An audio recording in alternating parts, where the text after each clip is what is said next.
Rohtak Rohtak superintendent of police Shri Narendra Bijaniya sir के नेतृत्व में हमारा क्राइम टीम्स जो क्राइम्स हो रहा है रोहतक में उसको त्वरित गति से डिटेक्ट करने में काम कर रहे थे।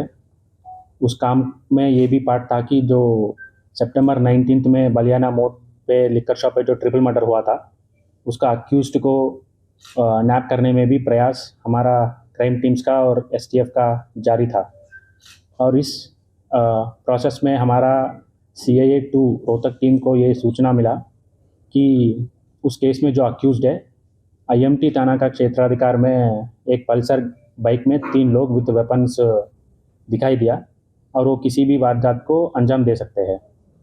और इनका जो क्रिमिनल हिस्ट्री है वो हमारा रेडर में था।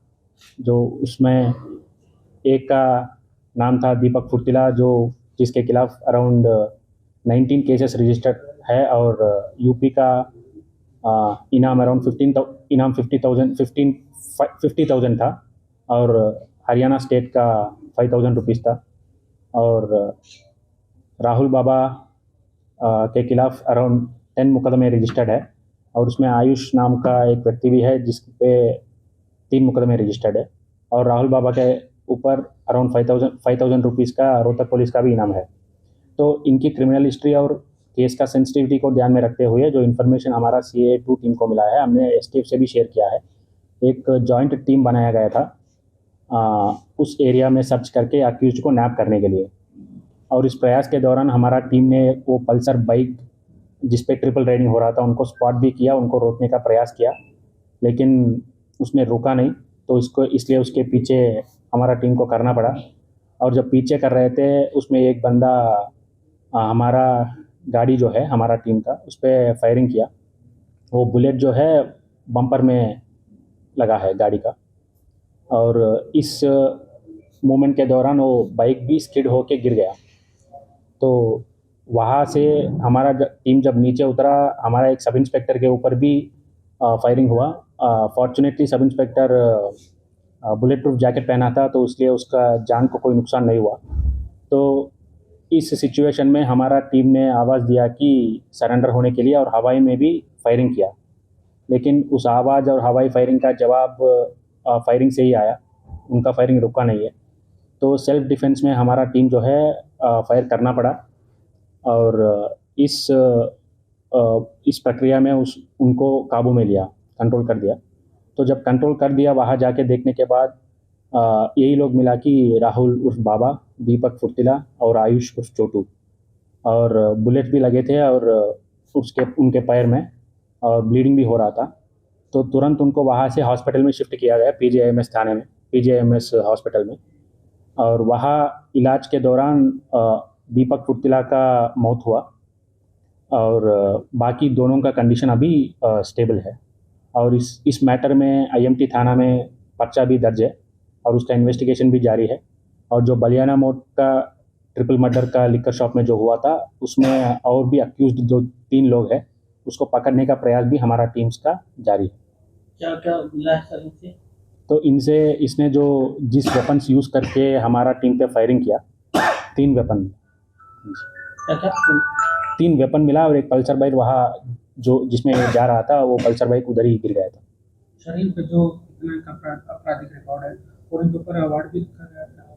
हाँ, इसमें जो 3 लोग कल इस इवेंट में इन्वॉल्व था, एक था दीपक फुर्तिला जिसके ऊपर 19 केसेस हमारा सामने आया कि रजिस्टर्ड है और यूपी पुलिस का 50,000 रुपीज़ इनाम है और रोहतक पुलिस का 5,000 रुपीज़ इनाम है। और उसमें दूसरा व्यक्ति है राहुल उर्फ बाबा, उनके ऊपर अराउंड 10 केसेस रजिस्टर्ड है और 5,000 रुपीज़ का रोहतक पुलिस का इनाम है।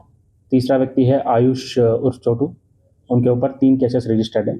और ये तीनों लोग काफ़ी केसेस जो इन पे क्राइम प्रोफाइल अगर आपने देखा जाए तो ये murders, attempt to murder, arms act और दीपक फुर्तिला पे गैंगस्टर एक्ट, यूपी का गैंगस्टर एक्ट पे भी एक पर्चा दर्ज था। सर जब ट्रिपल मर्डर हुआ था तो इसने ऑडियो वीडियो वायरल किए थे और बिश्नोई गैंग का नाम इन लोगों ने लिया था। तो क्या इस तरह का कोई संबंध निकलकर सामने आया है राहुल बाबा का? तो अभी उनको हमने पूछ नहीं पाया, तो अभी इनका इलाज चल रहा है तो as a part of investigation जो भी इनका गैंग अफिलिएशंस है, किसने इनको मदद किया किसी भी तरीके से, या तो कैश हो, व्हीकल प्रोवाइड करना हो या ठिकाना प्रोवाइड करना हो, वो सारा हम वेरीफाई करेंगे।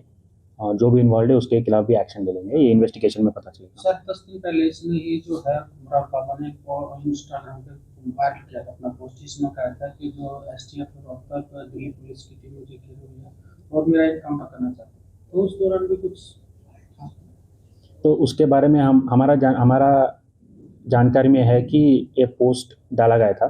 तो अभी ये इन्वेस्टिगेशन का मैटर है कि किस टाइम पे डाला गया, किस अकाउंट से डाला गया, और उसका डिटेल्स कहाँ और कहाँ से डाला गया, ये भी हम as a part of investigation prove करेंगे। राहुल बाबा और उनके खिलाफ तीन धाराओं के तहत मामले दर्ज थे, और क्या मामले दर्ज थे? जैसे हत्या, लूट। उनके खिलाफ 10 केसेस हमारा सामने आया। 10 केसेस उनके ऊपर दर्ज है, जिसमें मर्डर का भी है, अटेम्प्ट टू मर्डर का भी है। सर आजकल जो ट्रेंड सा बन गया है, जो बदमाश टाइप के लोग हैं वो गैंगस्टर के नाम पर धमकियां दे रहे हैं, खासकर बिश्नोई गैंग को लेकर के लोगों को टारगेट करते हैं, और जहां भी क्राइम करते हैं तो बिश्नोई गैंग का नाम ले देते हैं। तो इस तरह की चीजों को किस तरीके से बात किया जाता है? तो हमने लगातार ये जो गैंग्स है, गैंग का अफिलिएशन से, उस पर हम इंफॉर्मेशन भी कलेक्ट कर रहे हैं।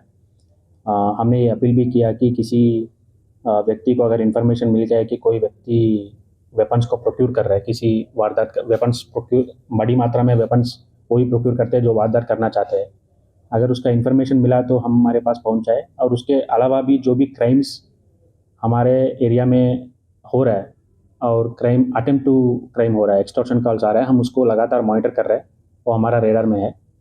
तो उस पर हमारा क्राइम टीम्स काम कर रहा है। उस काम करने के दौरान ही हमारा टीम को CIA2 रोहतक और STF को ये सफलता मिला है। एक सर ये वो हम बदमाशों की तरफ से कितने राउंड फायरिंग हुए, पुलिस की तरफ से कितने हुए हैं, वो हमें भी क्लियर नंबर्स निकालना है, लेकिन अराउंड 10 to 20 का तो क्यूमुलेटिव राउंड्स तो निकल रहा है। सर जो मृतक है दीपक, उसको कितनी गोली लगी और कहाँ पे लगी है? उनको और उनका एग्जैक्ट कॉज ऑफ डेथ क्या है अभी हम पोस्टमार्टम करवाना है, उसके बाद वो डिटेल सारे हमारे सामने आ जाएगा। लेकिन प्रिलिमिनरी इंफॉर्मेशन के बेसिस पे हम ये कह सकते हैं कि उनको बेल्ट वेस्ट के नीचे ही लगा है, जितना भी गोली लगा है वेस्ट के नीचे लगा है। ठीक है।